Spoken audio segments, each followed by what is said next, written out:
Ya. Sore hari ini kita akan halo, suara saya didengar ya?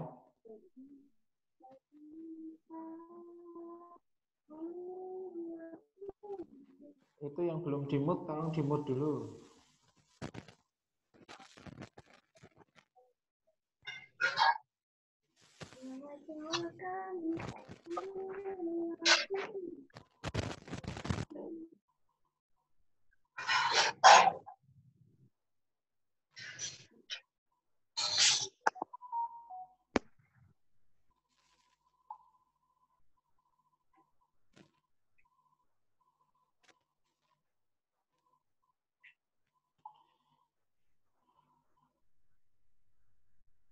Oke, sudah ya.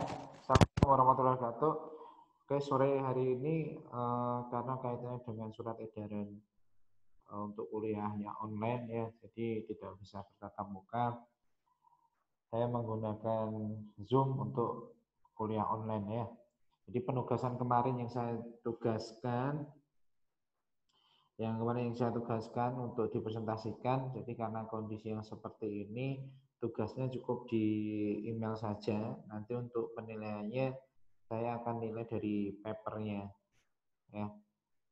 Nah, hari ini kita akan diskusi kaitannya dengan resiko shock ya, resiko shock. Oke, yang dimaksud shock itu sendiri ya, shock itu suatu kondisi kritis ya, di mana terjadi penurunan secara tiba-tiba aliran darah dalam tubuh ya. Ini tolong yang Irma Aprilia kemudian ini di mute dulu, suaranya di mute dulu. Irma Aprilia di mute suaranya. Di mute Irma, di mute. Intan Krisnawati suaranya di mute. Intan Krisnawati.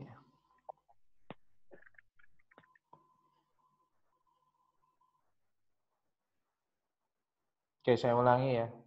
Jadi yang dimaksud shock itu adalah suatu kondisi kritis di mana terjadi penurunan secara tiba-tiba aliran darah dalam tubuh. Jadi shock itu kondisi yang tidak bagus ya, kondisi yang jelek gitu ya untuk pasien ya. Jadi di shock itu tiba-tiba aliran darahnya sudah tidak bagus lagi, atau secara maknanya bahwa shock itu terjadi gangguan sistem sirkulasi. Jadi sistem sirkulasi itu gagal mempertahankan aliran darah yang adekuat.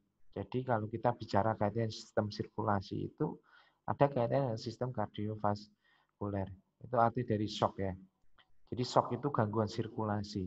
Anda bisa bayangkan kalau gangguan sirkulasinya itu tidak jalan atau sirkulasinya itu buruk, berarti beberapa organ vital itu beresiko kekurangan oksigen dan nutrisi. Ya.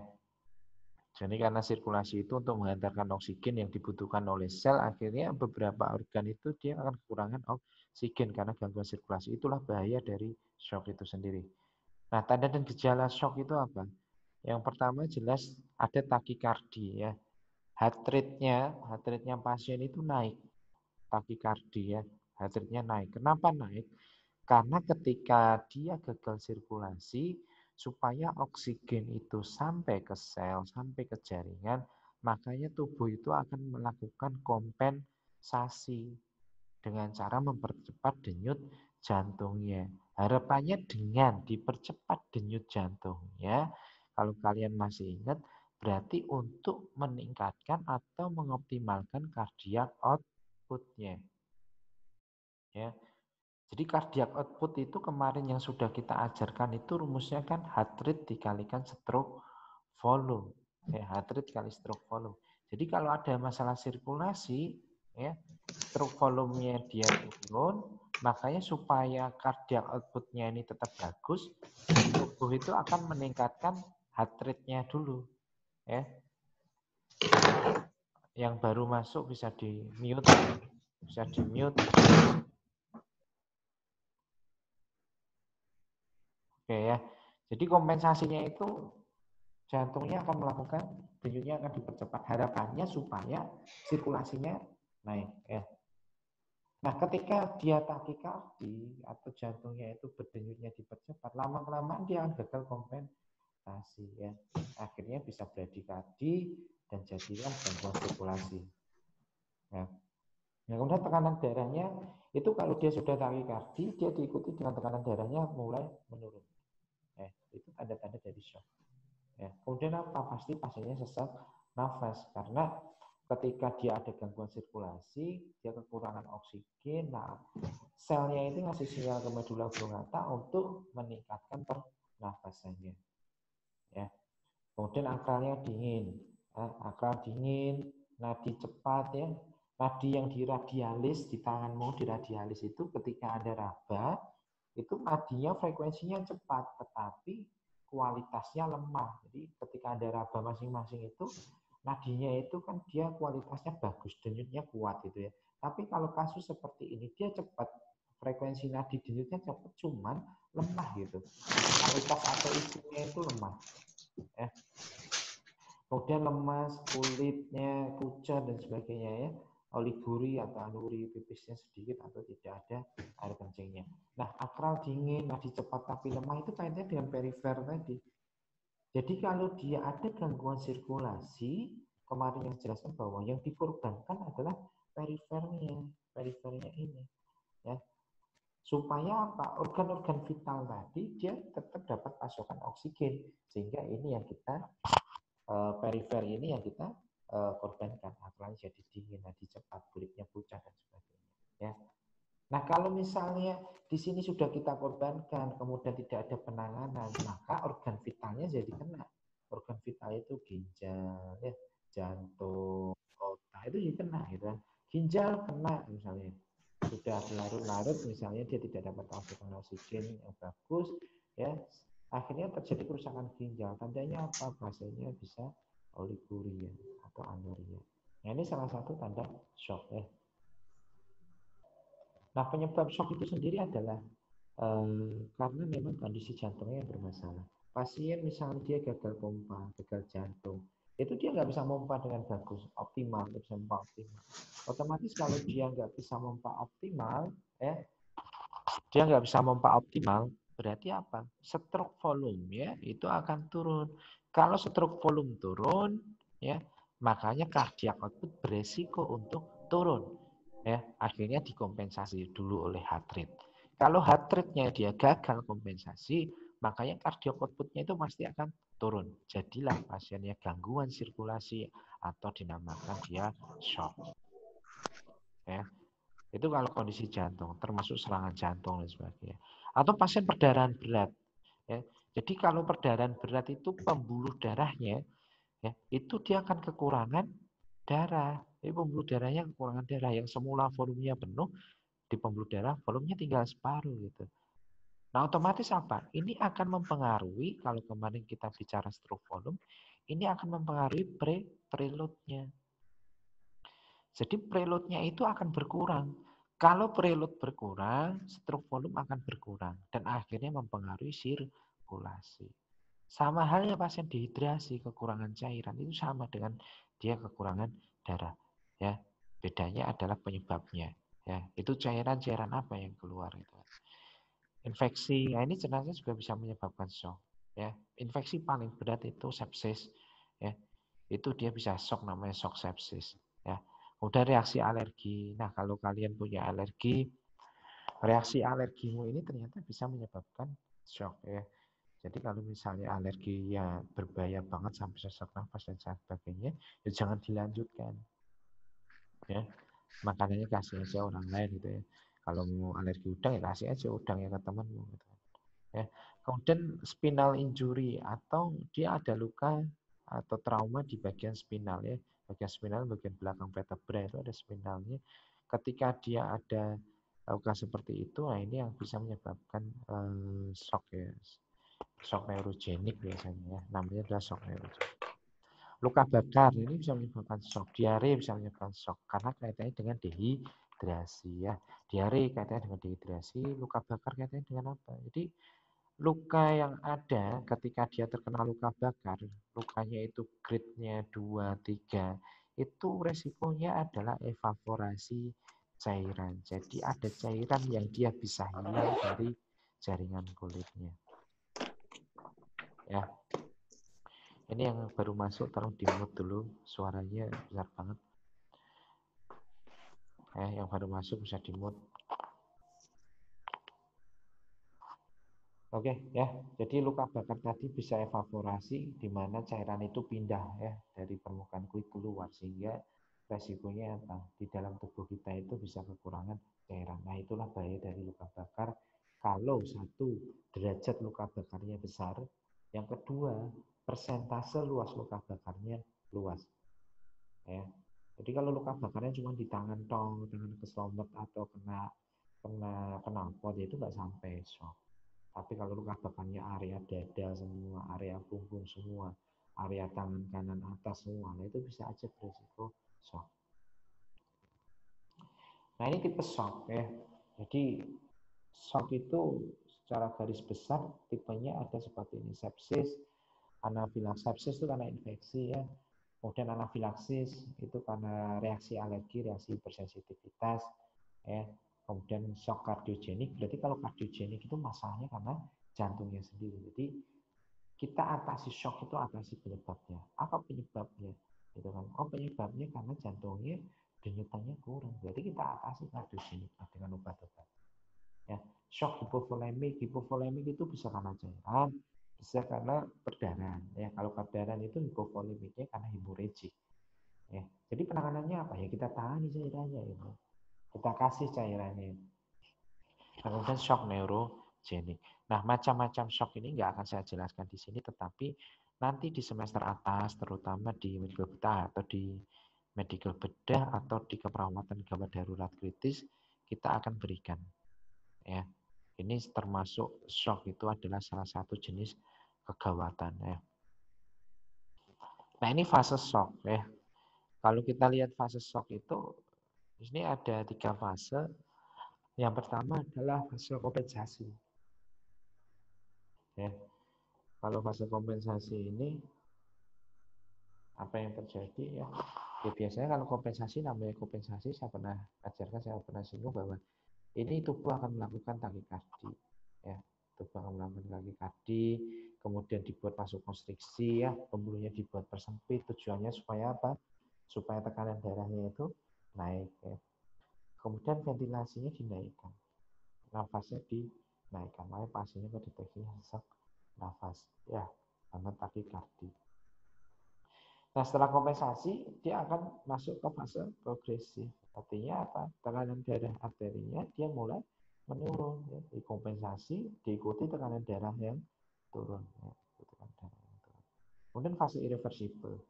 Jadi kalau sudah tekanan darahnya turun, ya, dia ada masalah perfusi atau gangguan perfusi, ya, sehingga tadi kalau misalkan darah sudah turun ya, itu akan menyebabkan gangguan sirkulasi. Jadi kalau shock itu udah intinya adalah gangguan sirkulasinya meluas. Dampaknya apa? Berarti ini mengakibatkan semua organnya berisiko kekurangan oksigen. Ya. Jadi sebisa mungkin kita atasi supaya dia tidak sampai ke fase yang ini gitu. Semua dua ini. Ya, apalagi fase irreversible. Jadi tidak bisa kembali lagi kalau organ vitalnya yang kena. Nah, ini kalau kita lihat di Nanda ya, atau kita lihat di SDKI, itu adanya adalah resiko shock ya, bukan shock tapi resiko shock ya. Jadi artinya sendiri resiko shock itu adalah susceptible atau kemungkinan aliran darah yang tidak adekuat ke tubuh, jaringan tubuh ya, yang dapat mengancam kehidupan atau disfungsi sel ya, yang dapat mempengaruhi kesehatan. Intinya tadi aliran darah yang nggak adekuat atau gangguan sirkulasi. Jadi kemungkinan arahnya ke sana ya, itu resiko shocknya. Life threatening berarti sangat mengancam sekali. Jadi kalau kita misalnya nggak tangani itu resiko shock, ya kita nggak tangani itu, berarti resikonya apa? Mengancam nyawa itu tadi. Ya, makanya kita tangani itu shocknya. Ya, bagaimana cara menanganinya? Ya kita tangani apa yang menjadi penyebabnya tadi. Apakah resiko shocknya itu dia disebabkan oleh karena kekurangan cairan? Ya berarti kita atasi cairannya. Ya, kita guyur cairannya, kita berikan cairan yang banyak. Ya kalau di rumah sakit berarti cairannya infusnya ya kita loss. Infus itu kan ada penjepitnya ya, ada penjepitnya. Nah penjepitnya itu bisa kita loss. Ya, penjepitnya bisa kita loss sehingga cairannya itu bisa masuk lebih cepat. Karena kalau gangguan sirkulasi dia harus segera ditangani. Kalau masalahnya cairan berarti cairannya harus segera dipenuhi. Ya, itu kalau shocknya hipovolemik. Ya. Kemudian kalau shocknya kardiogenik berarti masalahnya di jantung. Berarti kita atasi jantungnya. Ya. Kenapa jantungnya bermasalah? Oh karena ada sumbatan, kita atasi sumbatannya. Ya. Oh jantungnya dia pompanya jelek, ya. Kita pacu dengan obat-obatan yang bisa pompa jantungnya bisa naik dengan bagus. Ya, nah itulah gunanya kolaborasi ya. Nah ini ada kondisi-kondisi yang berhubungan. Ya. Misalnya hipotensi.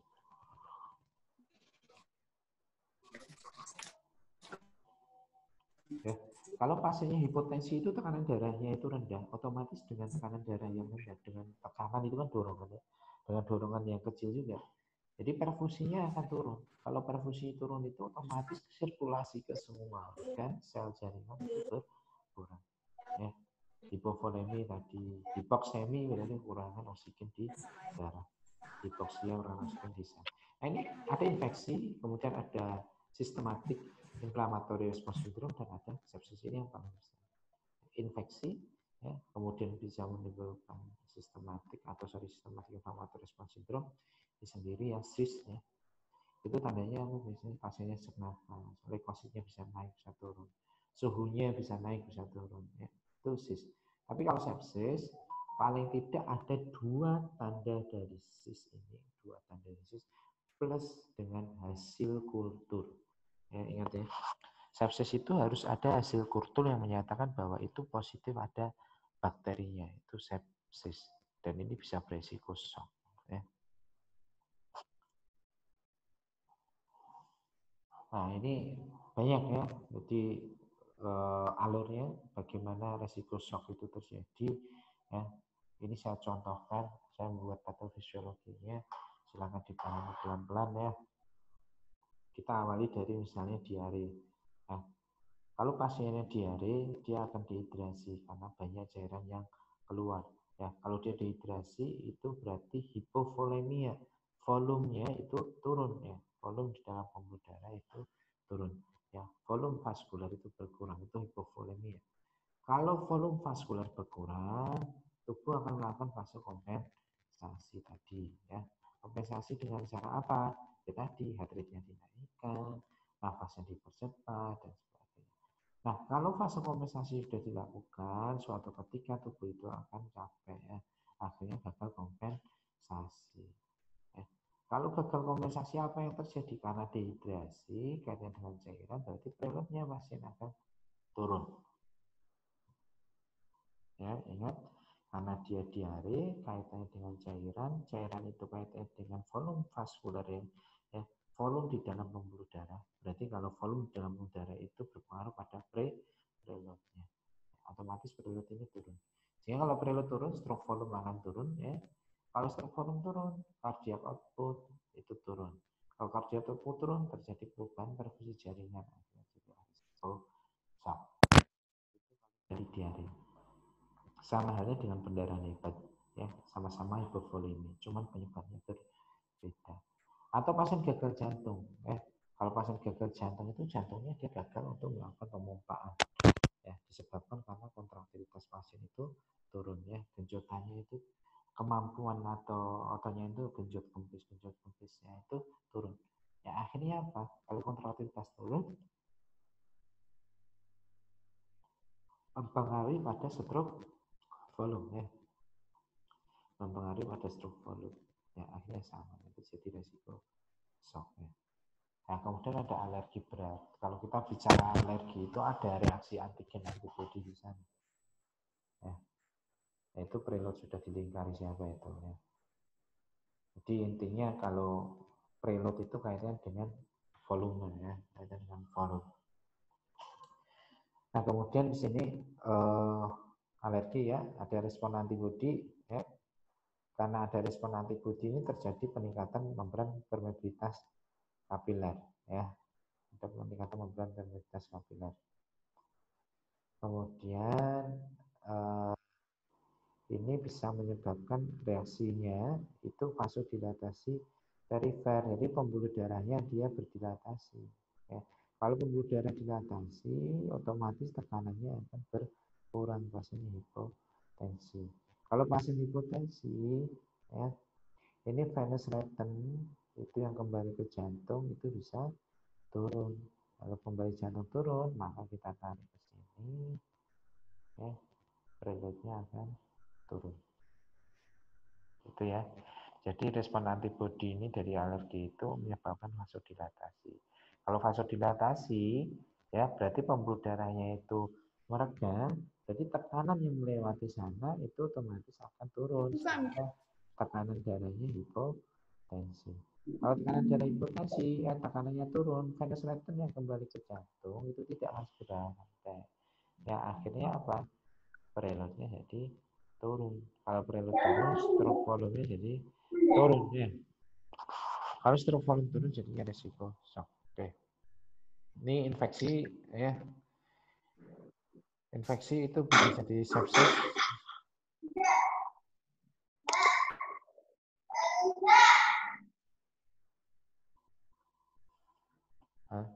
Infeksi. Ini Ariza ini bisa dimut dulu ya.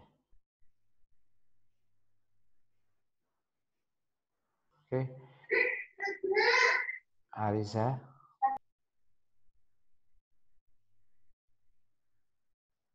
Oke ya, infeksi ini kalau kita tidak tangani itu resikonya ke arah sepsis ya. Sehingga ada respon inflamasi di sana menyebabkan ekstravasasi cairan dari vaskuler. Jadi cairan dari vaskuler itu dia akan keluar gitu karena reaksi inflamasi tadi. Ya. Reaksi ini menyebabkan cairan ini keluar ya. Akhirnya permeabilitas kapiler naik juga dan darah volume vaskuler berkurang. Akhirnya preload juga. Ya, itu infeksi. Kemudian dari respon inflamasi ini juga terjadi venodilatasi. Kalau venodilatasi berarti venanya yang dia berdilatasi. Ya, akhirnya apa? Hipotensi dan seterusnya. Ya, ini kalau spinal, cedera spinal ya.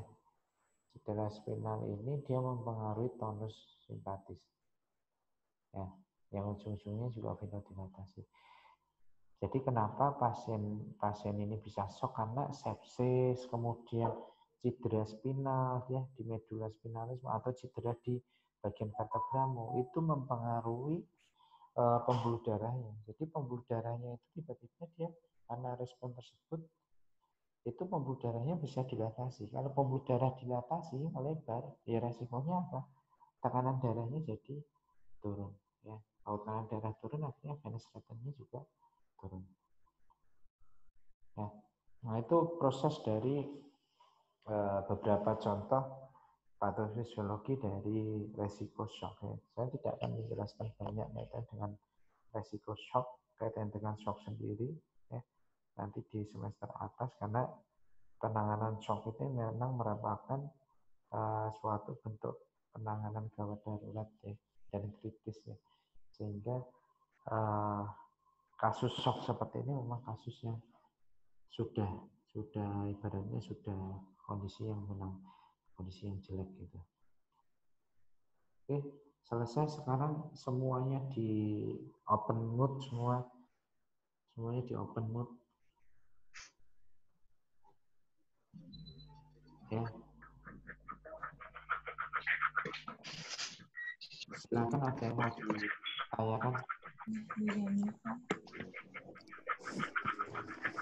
Ada yang mau tanya guys? Yuk, tanya yuk. Tanya apa? Ada yang mau ditanya?